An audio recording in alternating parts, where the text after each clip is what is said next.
Citizens of Earth. Hello. What? Nice. That was good. You like it? You like it? Yeah. I never know how you'll start these. We're a new age podcast. We're back live. What? Want a crystal? Oh gosh. I said, we're back live from me having tooth pain. I recently had a root canal. And we hold the roots down. It was the worst. But not the root canal, just some weird after pain. I don't know if you guys have had one of those root canals. My dentist was like, "Hey, I know you play a lot of shows. Did you get in a bar fight?" And I was like, "No." What? He's like, "Yeah, well, we got to drill a hole right down the bottom of that." So here I am, mild tooth pain. We're back, better than ever. Getting ready to head out for a couple more shows. We've been hitting the road hard. Me personally, not Carson. He's getting ready to go out as well, but I've been hitting the road hard, dude. Going to some new cities, never been to. So it's been fun recently. Nice. Yeah. Where are you going? Well, recently we hit new cities for me somehow. Never been to Pittsburgh. Still haven't been to Pittsburgh, but I went to a suburb of Pittsburgh. Mm-hmm. They say it's Pittsburgh, and it was like 45 minutes out in a town called Greenburgh.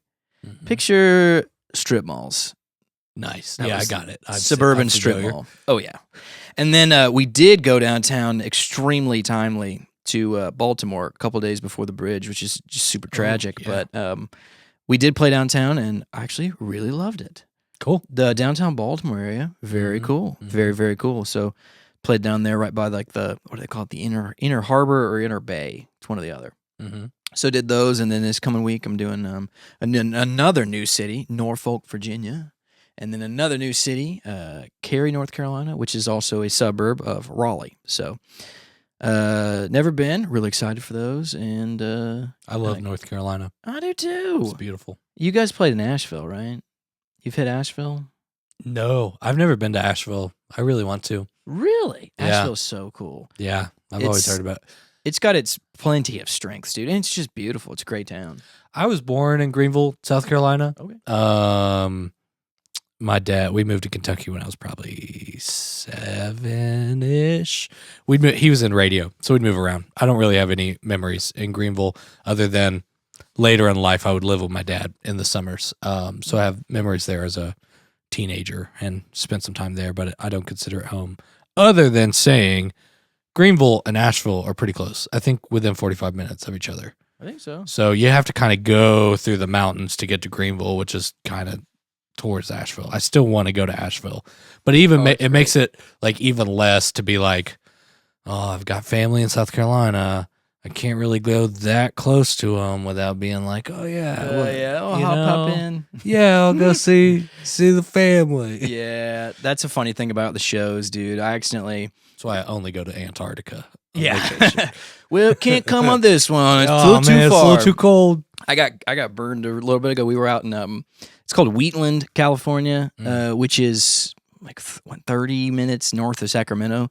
And truthfully, I had no idea how close Sacramento was to San Francisco. And I had some friends that were like, "Dude, we're like an hour away. Why didn't you tell us?" And I was like, I didn't know Sacramento was anywhere near San Francisco. Yeah. I mean, I've never been to Sacramento before half of that. The country is just, I don't know. Well, yeah, because my scale gets... Yeah. All right, for you West Coast people, I know you're familiar with how close things are, and you're probably confused about over here on the East Coast. Because like here in Kentucky, we're like an hour away from a lot of cities. Yeah. Seriously, a lot of cities. And 3 hours away from even like 7+ major airports, 3 hours or less. So, cool. The West Coast, dude... I mean, I didn't realize like just how far, like even Los Angeles to San Francisco. Do you know how far that is? Nope. 6 hours. Oh, okay. And you just assume they're like 3 hours. Right, nowhere near. You can't even get out of San Francisco in 3 hours from downtown. Dude, it's crazy. So, anyways, all I'd say, the traveling makes seeing friends fun and interesting. But yeah, hitting some new cities. Traveling is weird. A lot of those. I feel like as we start, I've never really traveled that much. Or when I was traveling, like with a production company, it'd be flights. So you don't really learn the same way around the country when you just like you teleport basically. Yeah, so you pop in. Yeah. And that's the thing is traveling with the music. You wake up on the bus and you're already parked sometimes. So you're like you didn't even see. You're coming in through the buildings, over the bridges, whatever. Like you don't see it at all. You just wake up there. Here I am. Yeah, like in the downtown middle. So sometimes it's limited the way you see it. I understand. This exposes myself, but I feel like when we started going to Denver, I don't know why. I mean, I know what the map of the United States looks like, but I always thought Denver was just super north. Like everything was, it's west, but it's really north. Like you could just go to Canada real quick kind of thing. Every time we go to that area, I'm freaked out because I'm like, why can we just go north? Why is there so much more America north? So much more. A lot of America north. Yeah, and even crazier. So if you're in Kentucky, where we are in Lexington, and you drive to Denver, which I've done many a time for shows and for just like snowboarding and whatnot, you're still about halfway to the West Coast. Yeah. Because you're like, probably a couple more hours and we'll be to California. No, like 13, 14 more hours. Yeah. If you drive it straight. It's crazy. Nick is obsessed in his free time with city planning. Love maps. I'm exposing him here, but yeah, people talk a lot about like U.S. lack of public transportation, and that is a thing, especially like in cities. But you also realize like how much closer together everything in Europe is for the most part, versus the U.S. is just like expansive. It really is. I mean, taking out like the Northeast corridor from like basically Boston down to Baltimore, taking that out, everything else is so spread out. Right. Yeah, it's just, especially, dude, when you're driving, like major cities in the South are so spread out. And then you hit the not major cities in the South, like my touring does, and you're like, oh, I'm near nothing. Like we'll literally be like 3 hours from anything. Mm-hmm. When you're playing in like the boonies in West Virginia, and the nearest city's like Morgantown, you're like, oh, we're literally near like nothing. Yeah. So yeah, we're in a different kind of traveling, aren't we? Definitely. However, when you're sometimes those like little cities, you get a significant draw boost because you're like, someone's coming here. Yes. Our county fair is actually a big deal. Yeah, because we're not around a major city kind of thing. Totally. I had a Phil a while ago. Such a good guy. His name's Chris Richards. If y'all don't know him, you got to look him up. Chris Richards. Oh, he's great. He's playing with Tyler Farr right now, I think, or maybe like was, but previously he played with Clay Walker, who's like a 90s country singer, legacy act. And he's from like Podunk, Canada. Like up, like he said, like it's like Halifax, but even further, like up in Nova Scotia. And he was like, if a band shows up in Nova Scotia, you're like, we're all going, because it's shocking that they made it up here. We're just all mind blown. I would love to do that. You know what I mean? Like, yeah, that's awesome. You're right. There are these like larger draws. Like there's this everybody just knows about Ned Kelly's in Milledgeville, Georgia. Shout out, I think Georgia Southern University. There's like a college down there. That's it. I mean, you're like, I think somewhere between an hour and a half and 3 hours away from Atlanta. Yeah. So you're like pretty far from quite a bit. You might be a little outside of Macon. I don't quite know. But dude, they show up for all these shows just because they're like, that's what we do. Yeah. We go to shows at Ned Kelly's, dude. There's something cool about that. Yeah. For sure. Do you think we have that here in Lexington? No. Well, no, I don't. Thought about it? No. Lexington, I think, I want to say recently, I haven't been conscious of all the music scene for all that long, but I just feel like growing up, it was like not super inclusive, very like, this is my territory kind of feel. Mm-hmm. People weren't really collaborating or having each other's back. That's just my perception of it. But I feel like we're in an era right now where just people are just propping each other up. It's a really interesting time here and in West Virginia and kind of with this Americana thing. But it's also like a lot of not that now, especially in Lexington. I don't know. I haven't seen people really mobilize going to shows up until kind of recently. I feel like recently we're kind of having a collective moment again of being like, oh yeah, going to a live show is important. And, if you're like me and you play shows all the time, you don't necessarily go to a lot of other people's shows. And that, I kind of have to check myself about that too. Like I should be making an effort to go support people that, are in a similar position where I want to go, oh, this band is going to be at the Green Lantern. Well, I need to make an effort to go there. It's certainly super late at night. Obviously there's money and job responsibilities, blah, maybe you can't. That makes sense. But in the time you can, like, it seems like Lexington is starting to kind of get that again, which is super great. I agree. And I also see, like, I hope you guys see this in your cities too, but like, this kind of like become like a more common thing to do, like these tributes in these like collective concerts. And I'm like, what a cool idea, because it just gathers like the heavy hitters of the local community, and they're like, all right, we're gonna get together with like the John Prine tribute that they did a while ago. Like, I hope your cities are doing those too. Where Dwayne Lundy's doing the David Bowie tributes, yeah, which they're now doing Lexington, Louisville. I hope they keep going, because we love Dwayne. Absolutely, Dwayne's a friend of the podcast. I would love to. We should do one of those. We should do a tribute. What would you do a tribute to? 9 Inch Nails. We're all there vibing out, dude. We showed up in my leathers. I love 9 Inch Nails. My leathers. Who would you tribute? Dang, that's a good question. I can't do D'Angelo because I just feel like I'd look like a poser up there. I don't know one person that could mimic that guitar. Yeah, like all of it is just so. I don't know. We could do a whole episode on D'Angelo, honestly. Right. That's maybe that's coming. Musical awakening. Maybe I feel like we need to get into like long form video essay type things. Yeah. That's what YouTube wants. It takes a lot of effort, and so that's why we don't do it. And we want to be what YouTube wants. We just want to sit here and turn the camera on and just talk shit. Just yap. Just yap. It's a lot easier. Yeah. Tribute. Yeah. I would do maybe the Beatles. I could do a Beatles one. Gosh, and see, just because you asked me, I'm just going to blank on everything. But I know. I should have. That kind of thing. I don't know. So I had. Here's a big one. Okay. Here's mine. I am obsessed with the Blue Nile. The problem is I do a tribute show and no one would come. Yeah. Because nobody knows who the Blue Nile is. What's the one song?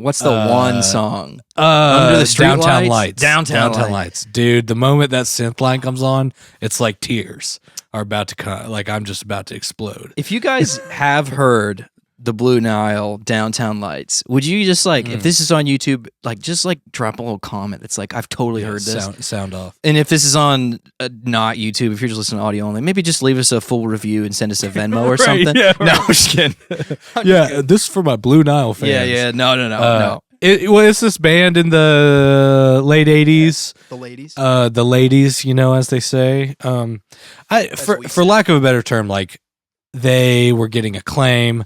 It was kind of around the time Lindrum, like the Lindrum, Lindrum is like the sound of Prince's drum machine. That's kind of, one of the more popular. Like, that is the sound of a lot of things. A lot of people still use like Lindrum kicks, especially. I think that's the best kick sound, especially of an electronic drum machine I've ever heard. But Lindrum had a record label, and so it's this time where like this band gets picked up. These people were doing different jobs. I think one of them was a teacher, and one of them was like super into programming keyboards and all that kind of stuff. So they get some money, they make a record, it goes fine. They do like Jules Holland, all that kind of stuff in the UK. And then they kind of have gotten enough money to make their like masterpiece type of record, which would be Hats, which is one of my favorite records of all time. Yeah. And then it's kind of a tragic story of like, they are having trouble working personally with each other. They're having trouble touring. You're in an era of history where the gear was really unreliable, so they could never perform the songs as like wonderfully as the record is. And they were like they rented out this Castle studio, and like, they'd have the Lindrum kick and they'd have the snare from this other machine and whatever. And all of it is just chained together with the 80s MIDI technology. Yeah, and that's cool. It's just a fascinating story. And then they just like disintegrated into nothing and left these kind of like cultish core fans. They're very but you can see these guys on the streets because just like any of us, like, you can have a cool moment, but like a cool moment doesn't always give you a career. No. So It's a fascinating. It's the story of it is as fascinating as the music because you know like how it's kind of gone on. Now recently they did come out with a comeback album thing. I think maybe the original Keys programmer guy wasn't super involved. I could be wrong. It's a great record too. They still have that magic. I think the singer's name's Paul Buchanan, something like that. Amazing voice, and it's very 80s, but not like kitschy 80s. It's still like very mature, and then that went on to inspire so much. The 1975 talk a lot about They them. do reference And, them a lot. what was that? That band Churches brought yeah. them out sometimes, and they'll cover Downtown Lights every now and then. And Annie Lennox, Downtown Lights was on Annie Lennox album too. Nice. So they have like this core following. It's very interesting, but that's my Blue Nile. Yeah, the tribute. The Blue Nile tribute. Check them out. Yeah, that concert's coming up. Carson Childers hosting it at the Burl. Right. in Lexington, John Kentucky. Ingram, who's a friend of mine, he works at Mountain Stage, which comes on NPR and a lot of public access stuff. I played that with Abby Hamilton before. John Ingram is really successfully, I think he might be in Charleston, West Virginia. He has the John Ingram Band, and he does a lot of these tribute nights, and they're getting like really popular, and he'll film them, and he'll do honestly one of the ones that I would love to do. He did like The Last Waltz by the band recreation. Very cool. Where The Last Waltz was the band is kind of they're hanging it up, and Scorsese made a documentary of the concert and what went on around the concert, and so they're playing their hits. Everybody knows that this is The Last Waltz. They're calling it The Last Waltz, and then you get like a Neil Young and maybe like Eric Clapton and like all these other guests that come out, and it's this big like celebration of the band. But he's kind of recreated that. I think he had Rod from Tyler Childers' band play some, and which, what better, Leave On. Yeah. So that kind of thing. I would love to do something like that. Honestly, I'd love to do it even if nobody came, kind of thing. I've thought a lot about it, but obviously not enough to tell you. That's true. I would want to do David Bowie, but I wouldn't want to be a poser in Dwayne's territory. So David Bowie would be a good one. Bowie was a bug that has not yet to bite me. And it's not for lack of loving it; it's just for lack of giving it the proper time. So I do a Bowie B-side night where it's just Black Star and it's like art rock Bowie instead of like glam or classic rock Bowie. See, I'm familiar with the stuff enough. I really need to dig into it. Yeah, I need to dig into it. Dude, honestly, if I was going to do a tribute, I don't know. I'd love to play bass in a Van Halen tribute and do all the Michael Anthony stuff. You'd be awesome at that. All that high harmony. You can borrow my Yamaha. I need a Jack Daniels bass. I think that'd be cool. Honestly, my best tribute idea was to get somebody to do basically a Dave Grohl tribute. So you got to find somebody really that can. good at that. Well, you got to find somebody that can drum and play guitar and scream. No, I don't think you do. No, I think that's what makes the Dave Grohl tribute is that you watch the dude come out from behind the kit and then do like the Foo Fighters stuff, and then them Crooked Vultures, and you get like all like the side stuff. Yeah, you can do the Queens of the Stone Age stuff. I was about on to drums. say Queens of the Stone Age. I would do a Queens of the Stone Age tribute night. I would totally. Dude, we could do that. I would love to. Dude, we start tuning that bass lower and lower. Yeah. Dude, they're so low. Yeah. And this 4-string, I think I see every video I see of them playing, he's just 4-string tuned low. Yeah. Real low. I don't know who plays for them. I don't know. Michael something? Queens followed of him the on Stone Instagram. Age has I think they have a great From the Basement. I think it's From the Basement. They have a couple different YouTube performances that are fairly old. One of them has this drummer that definitely brings the Dave Grohl like type energy. Oh yeah. I don't know if I've ever seen someone hit a drum set so hard. Jeez. Which is like just the opposite of what I ask every drummer ever to do in the studio. That's true. It is like you're waiting on something to explode while you're watching this performance. And I think they're just a 3-piece in the performance. Oh, that's cool. Yeah. They don't It's perform pretty as a old. 3-piece now. Sometimes I see them with maybe up to 3. If you include Josh, I think it's up to 3 guitars. Yeah. Sometimes. Yeah. I'm pretty sure this was a 3-piece. I could be totally wrong, but it's a great performance. They're in a little studio.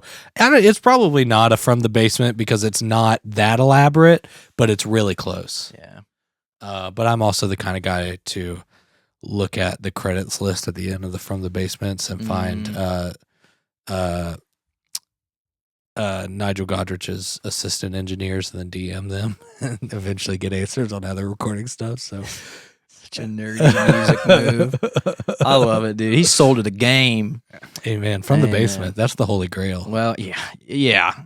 I guess all in all, be looking out for our tribute concerts. If we announce something, definitely bass tonight. Yeah. Actually, I would never do that. I mean, I would do like a live pod. podcast. Live podcast is awesome, but I would never do a concert solely devoted to bass because I think that would be the corniest thing. Chaos, dude. It would just be all these little slap and pops. You'd be like, guys, please. All right, look. We're adults. Let's stop. Just get a guitar one at in a here. time. Like, it's cool with one guy for 30 seconds. Yeah, every video, like I'll see Instagram videos come up of like guys, somebody plays like a higher thing on the bass and somebody plays a lower thing, and I'm like, I think you're looking for a guitar. Right. I think you just want a guitar. But it's cool. I appreciate the love. Look out for our tribute concerts. But Definitely. dude, moving on. The winter has come and gone, and you and I have made. And might be coming again this Thursday. Yeah, the dog with a Magnolia winter. Who cares? Some farmer stuff from Kentucky. Dude, I made a small change to my board, and you made a new board. Yes, So which we will make a video as I'm Yes. more comfortable using it. So let's start with mine. We'll glaze over it, and then we'll hit some points from yours. So everybody knows that I have a significantly smaller pedal board than Carson. I have less of a. Well, now. It's always been smaller. I have less of what I would call a shopping addiction. Yeah. I wish I was invested in it. I wish I was collecting old Ampegs and cool pedals. I am not. My guitar pedal board has stayed the same since, I think, 2016. Mm-hmm. So.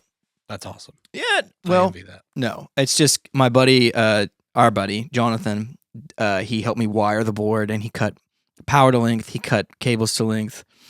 I mean, we made it look really good, and I thought, phew, that's like essentially cementing it in. So never going to switch any of it, and I switched very few pedals. So my new board, I said I was pulling some drive from my little HX Stomp. I haven't got my capo, my HX Stomp, and I had a tuner. That was it. And I thought I really, really want to throw a drive on there. And what I ended up doing was Why? Because Tell me why. I don't love the drives in the HX. I think they are what they are, and I think if you're going to do the full digital thing, I think you do the full digital thing. Mm-hmm. But I was using digital drives to go into an analog preamp. I don't love it. It was fine for what I was doing. Cool. I also don't need a lot of drive. Right. And I think lower drive settings are even worse in the digital. Not that it's bad, but I think when you A/B it, in my experience, especially playing a P bass with flats, I just want a little bit of like something that sounds more smooth and more real rather than a digital creation. Yep. Especially while I'm experimenting with what I want with it, right? Like I think it's a lot easier to get the sound you want when you're using the tools, not the tools that were modeled after the tools. Does that make sense? Yeah, it's like the model is made in such a way that it would make sense to you if you had that pedal in front of you. Sure. But if you don't have that pedal in front of you, you're like, what is this knob actually doing? Sure, and just the way that it interacts with the rest of your chains. So what I did, I went to my guitar board that I haven't really touched in years, and I pulled off my JHS Kilt V2, which is a really cool pedal. It's a cool pedal, laddie. It's cool. It's got a couple gain settings, and you can be kind of lighter and transparent. It can be like a kind of, what I was using on my guitar board for was like a mid-stage drive. Yeah. And it's also got a very cool like clipping fuzz mode. You can like, JHS has these little export jacks called, well, they're like, it's like a TRS basically, or maybe not even a TS, maybe? I guess it would just have to be. It's like this little red sleeve remote. action. Yeah, and it's just an on-off switch that you can basically toggle it into this clipping fuzz mode. So I said, oh, I would love that. So I threw it on the baseboard and loved it immediately. Mm. But as we as bass players deal with it, drive can be tone sucking. Yeah. So what I got on was I had this idea. Your tone is sucking. Phew, don't tell me that. Take a drive. Think I'm gonna about sell it all. So what I got on was I put the JHS on the board, put it in line, and I thought I really don't want it exactly in that order.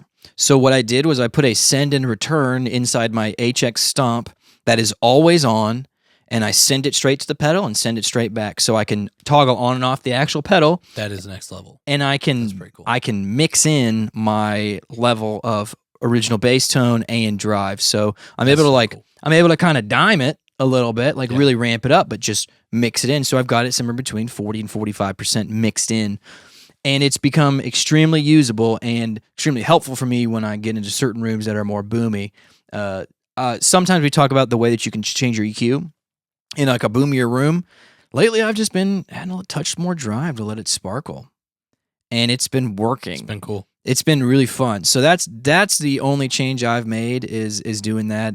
And dude, I've loved it. And that, like I said, that way I got to rearrange in my Helix, basically my chain. Mm-hmm. So, in my Helix, I got a little compressor, and my HX Stomp, that is, got a little compressor, hit that stuff. I hit pitch stuff first, compression, and then I go to my drives, and I'm able to send it out for that. And I have another little dark glass clone in there, and then I send it on through to the preamp, and it's been fun. And I would recommend you guys trying that send and return action. It's got a lot of capability. There's 3 sends and 3 returns on the Helix, I believe, if you include the outputs as sends. You can make them sends. That's the fun thing about the HX. So, yeah, that's my new update, and I've been loving it. So, what about you, dude? You got a whole new deal. I'm trying to wait on it before we make like a proper video, as I continue to kind of learn and decide what I like, what I don't like, that kind of thing. But yeah, it's a big board. Honestly, it's too big for the amount of pedals I have. We filled the space, but I approached the whole thing like, hey, I want to have a multiple output, extremely high quality studio recording and live pedal board that I'm not having to jack with a bunch of stuff because I'm going back and forth so much at this point. Mm-hmm. I'd rather just kind of show up with everything I need in a one Pelican and go from there. So I don't, giving everything away. Here we go. My thought process. You don't got to give it away. You can just tease it. Okay. I wanted a clean pathway that's just tuner into the Noble and you're gone. And then everything else is multiple ways of getting pedals and the capo and other things into the signal. So that's what I'll leave you with. And it's all like nice, Jonathan McCowan did the cabling as well. Everything is about flexibility. As I say, it's founded on what if. Yeah. It's founded on, well, we could do this. Right. Because It's I did not have set a in nice, stone. huge, bigger than this. Well, not physically bigger, but more pedals. Mhm. Formerly, and I kind of always do, and I feel it now. I don't know, it's a personal issue where you're like, you get the big board and now you just wanted a small board. Yeah. And you realized, oh, I don't actually need all this. And then you want more stuff and you're like, man, I should make something legit here. So whatever. So, there's that. I'm going to keep it as that. I integrated a switcher. That's kind of the big thing. A la Adam Devonshire. He does that now too, which is cool. I've been wanting to kind of do that anyway. And Did you go the MIDI switcher or just like an analog? No, analog switcher. Yeah. Because those Morning Stars are pretty sweet. Man, it's insane how expensive all this stuff gets too, man. It's just, whoo. Anyway. It does add up. We tend to be an expensive hobby. Yeah. So anyway, did that, and kind of the whole thing was like flexibility. So I'll show you how we integrated that later when we come out with the real video. Also, it kind of got a little more noisy than I expected. Really? And so like we did everything right. It's probably not noisy on a big perspective, but on like a, live, it doesn't really matter. Studio stuff, it matters a little bit, but I think the fact that I still consider kind of my core tone the Noble DI, and I take the Noble or preamp. It's a preamp. The Noble preamp, I still take that over almost any other preamp at any time in the studio. It sounds insanely good, has a lot of depth. It does not break up. So, like, I don't think the Line 6 Royal sounds like it, because the Line 6 Royal sounds like a tube breaking up. And that's cool. And that could, if you want that, use it. But the Noble doesn't really break up. I just hear, like, it's a little smooth. Well, it is smooth. It doesn't feel like it's not articulate, and it has a lot of depth. But how many situations can you have that much of a nuanced sound? I agree. That's kind of my shtick with the Noble, but I still consider it, like, it matters to me. I care about it. A tuner into the Noble is still my, like, holy grail, and really a tuner into the lab compressor into the Noble is one of my favorite setups ever. Also, kind of a teaser, and you'll have to hold us to it. Stam Audio. I like Stam Audio stuff a lot. I wouldn't necessarily I would never tell someone to go out and buy a bunch of Stam stuff, because I don't like the way they do pre-orders for their equipment. They give you a date of when they'll make it. It is as high quality or more high quality than anything out there. It's certainly a step above Warm Audio, but it's around Warm Audio prices. Well, maybe a caveat, because they have significantly rose prices within the last 6 months. But when I had purchased these things, they were only slightly more than Warm Audio, and then I can start to specify things like, I want these transformers, or I want new old stock tubes, or, all these little mods. But at the end of the day, they're building classic circuits that sound as good or better than the originals. And they're very, anyway, it's infuriating the way they give you timelines that are not correct. Anything you order from them, you need to be okay with waiting over a year to get. And I can't suggest that in good faith to anybody. That is a tough. All that to say, I was in the position to kind of do that, and the value to waiting proposition makes sense, because I was building a studio. So I have an 1176 recreation by them, and I just got an LA2A recreation by them, and I've been waiting for a long time on an SSL bus compressor from them, and that bus compressor has Neve transformers and API transformers, and you can switch back and forth, or no transformer. That's so cool. Which is next level, better than an SSL, whatever. All that to say, we're getting close to when we can have a lot of conversations about the nuances of compression, especially saying, like, hey, I really like an LA2A on bass. Let's make a video about what does that actually mean. And now let's show something like the Union Tube and Transistor Lab compressor and say, this is what they're talking about. When they say this is an optical compressor, here's what it's doing. It's a little slower. Things on the website say it has a fast attack and it has a whatever.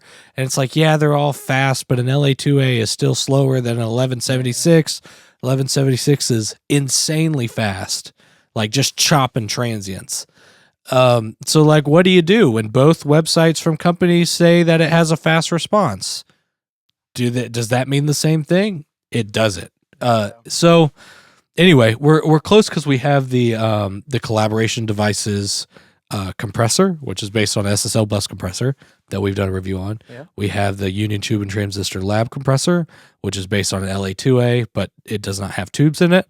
So it's just more based on the compressor part of it, not necessarily the tube sound part of it. And then we'll hunt down another Cali 76. I feel like I've owned a drawer full of them at this point.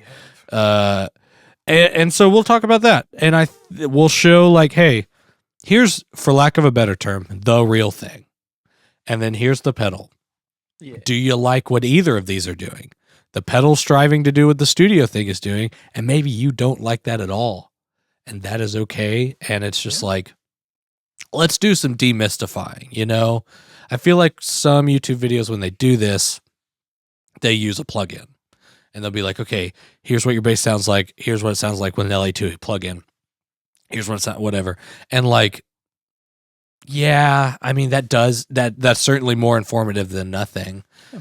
But there's a lot of just, like, bull crap hype out there. Mm-hmm. It is hard to read between the lines, especially like as I get more and more studio stuff. It's even more nauseating. Yeah, especially in such a nuanced game. Yeah, it's like always having to do your own research. Yeah. Like you're just, it's like we're just buying all these products just to see, throw some information on a forum so someone might find it helpful. And then here's something, I don't, maybe I shouldn't say this, but I'm going to. I was at a forum for like a pedal I like, and this dude, a pedal I really like, this guy kept saying like, this pedal has no noise, this pedal does this, does that, and like, and I don't know, I was the outlier where I just had to be like, hey guys, like, this person's asking about noise, and no pedal has no noise. Like, every pedal has a little bit of noise, especially when it's a drive pedal. Yeah. It's going to have noise. Compression. So like, or compression, seriously, those are hiss factories if you do it right. Hiss factory. But sometimes it's, my cat right now. Right, yeah. I mean, compression is lowering your loud sounds. It makes your quiet sounds come up. So like, maybe the compressor's not noisy. Your signal is just a little noisy. But makeup gain is going to make it noisy. Yeah, so like, anyway, I just find it disingenuous when you get on some of the threads or some of the different spots on Instagram. They're like, this pedal is silent. You can do this. You can do that. And it's like, hey, everybody, let's dial it down 20%, and we'd be a lot closer to the truth. This is an amazing pedal. It is very quiet. But if you put drive at 100% on anything, it doesn't matter if you have a, like behind a universal audio, like console app on your computer that shows the gain. It doesn't matter if the hiss is not metering. You can still hear it. If it was metering, that would be insane. That's not enough evidence to be like, this pedal's silent. Or another thing, like when I think about my guitar rig, my deluxe reverb just has a little bit of noise that's going to come out. You can unplug everything from that amp and just turn it on, and it's going to make a sound. Yeah. And the B15. Yeah, and if you're going to base things off of it already having a floor of a little bit, you're living with it, you're used to it. I mean, I've had that amp for the last 10, 15 years. Ooh, maybe 10 years of my life. Whoa, Kenny. Probably more. It's just like, I'm used to it. And how would I accurately represent the amount of extra noise that my little Exotic Effects SP compressor is going to add to a Strat, which is going to make noise? I mean, dude, you get next to the wrong lamp in your house. Yeah. And it is just so much noise. It's like, how could I ever accurately reflect that? Yeah. So I think what we're looking for is for maybe a really good, hopefully pretty unbiased comparison. Yeah.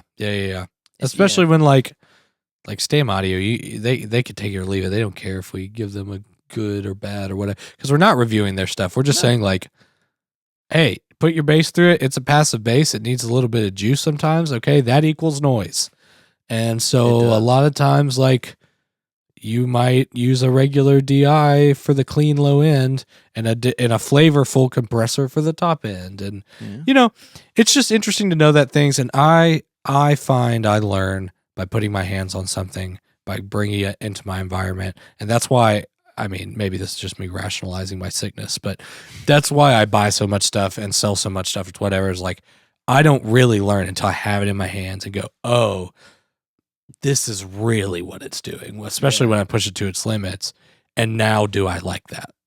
I think a lot of you guys are that same way, where it's like, I can watch every video in the world about it, but until you've got it and you're actually playing it, it's like, what good does it do? Right. And I feel like it's even worse. I'm staring at these cymbals and I'm like, I used to watch, one of my buddies watch these demos on YouTube of cymbal reviews, and I'm just like, I don't know what you're getting out of that, buddy. I mean, I don't feel like that translates at all. Yeah. I mean, you can record it one way, but I mean, until you hear it while you're playing the rest of your sets, like, whatever.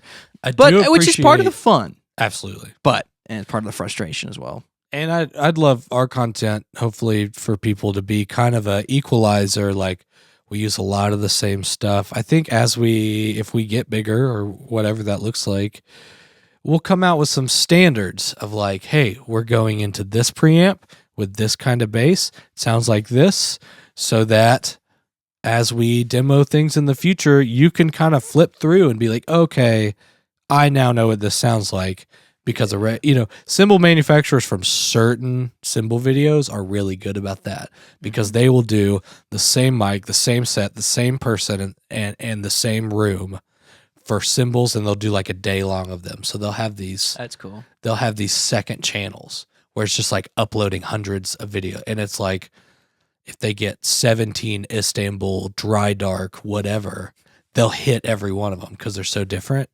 I'd love to kind of eventually be like that, but also be like hey, we have stuff we like. If someone sends us a pedal, we're going to look at it. We won't necessarily make a video on it unless we're like really over the moon about it. But like, we're not just going to like overhype it. You can always listen to our words and kind of listen between the words too. Like, we're not going to tell you something is good when it's not good. We're going to tell you what there is to like about it. And, if you're not looking for that specific thing, well, that probably tells you what you wouldn't like about it. Sure, so, and nobody's paying us to say any of this, so that's the fun of it, right? I wish. Yeah, I mean, even I'd love to sell out, but no, I'd love a career. No, man. So yeah, we're wild and free here. So, buddy, I mean, I think we're rounding the bases, but So you're getting ready to head out. You're going on a couple shows. What are you going up to Michigan? Yeah, we're going to Michigan and then Ferndale at some point. And hold on, I don't even know where Ferndale is, but it sounds like it's in Florida. No, it does sound like it's in Florida. Where's Ferndale? I think. Oh gosh, Illinois. It's near Detroit, I think.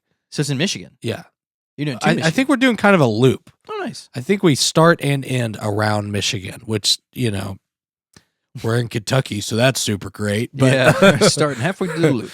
Yeah, I think the place in Ferndale is called The Loving Touch, which is hilarious because I never forget that name ever. We played it already with Deer Tick, and so I'm familiar, and I have the spots, I have the food spots laid out. It was fine. It's kind of dive bar-y, which is cool. So where else are you hitting? Man, Cincinnati, Indy, Hi-Fi. You said Hi-Fi. We're playing the Hi-Fi Indy. Hi-Fi. Any Indianapolis people watching? Yeah. I love the Hi-Fi. Yeah, I travel from here to go see bands at the Hi-Fi sometimes. Indy's cool, man. I like the Hi-Fi a lot. That it's well treated, right? Yeah, the whole back is the slats. Yeah, the slats. They're getting slatty up. Slat me silly. Yeah, so it'll be a good time. I've always wanted to play that room, and I have a lot of homies in Indy. Yeah. That's where a lot of my college friends moved. So that'll be awesome. Trying to think of where else. I don't know. Newport. We're playing Southgate House, which is kind of hilarious because we play Southgate House every now and then normally, not on a tour run. Yeah, for you guys that don't know, Southgate House is an old church that they like diced it up and put a couple venues in, right? Yeah, that's Southgate. Yeah, there's like a back room, there's like a up room, and there's like a big what used to be like the main sanctuary probably, and they still got the stained glass, and cool hardwood floors, and I mean it's pretty cool venue. So if you're in the area and you haven't been to the Southgate House, worth seeing a band there. Pretty cool. Yeah, and the shows are always cheap. Yeah, we're playing with a band called Proxima Parada. I think that's how you say their name. They seem cool. And another guy, Oliver something. I should have known that. Before I got on this. I'll fix it in post. I listened to both their like stuff is really cool. I'm excited to very cool, man. Get to play with them, and I love being on tour for only a week. Yeah, that's awesome. I was like, man, let's do this every month. Wait till you find out about Nashville touring. Yeah, seriously. Let's go out for 2 days every weekend. Yeah. I mean, that sounds awesome to me. That's pretty cool. We do live different touring lives, don't we? Right. Yes, we do. Hey, here's one more thing for the nerds, for the whatever. Trying something different this week with our microphones. Usually, and I think we'll probably do a Neve versus API type shootout at some point, especially API has gotten into the pedal game with op amps and stuff like that. Like I've always been a huge API pedal fan. And Neve stuff is the most cloned preamp of all time. All the warm audio stuff, what everybody talks about the Neve stuff. And I'd love to kind of show you the differences, especially in the bass world. I think the results might be interesting. Now our results will kind of skewed because long story short, I have 4 real API 3124s, and they have op amps from a Melcore console. Melcore was what came right before API. So anyway, slightly different op amp choice. It only affects probably the last 5 to 10% of the sound, but they're a little bit different. But here's for all the nerds like me. This podcast, I'm keeping the chain pretty much the same on what we do in the box, which is some compression, some like AI background noise removal, a little bit of EQ, that kind of stuff. I'm going to keep that chain the same, but we are going through API preamps that are pretty saturated this week. We usually go through a Neve 1073 and a Cloud Lifter. So all the other podcasts sound like pretty saturated Neve sound. This should sound like a pretty saturated API sound. So go listen to every one of our podcasts and then send us money. I guess what I'm trying to say is.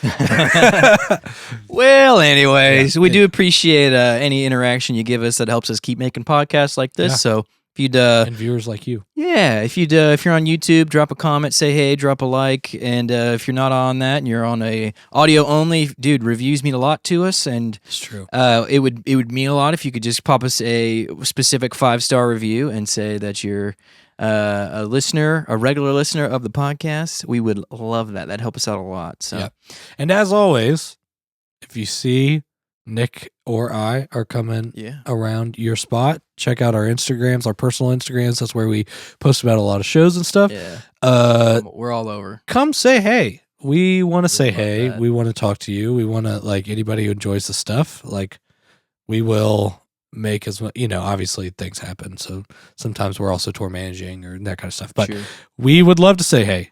Let us know. Maybe send us a message more than like an hour or during the event, but we'll say hey. I'd love to link up. We're hitting a bunch of we're in a bunch of big cities this year, so hopefully I can come and say hey to some of you guys. But anyways, peace.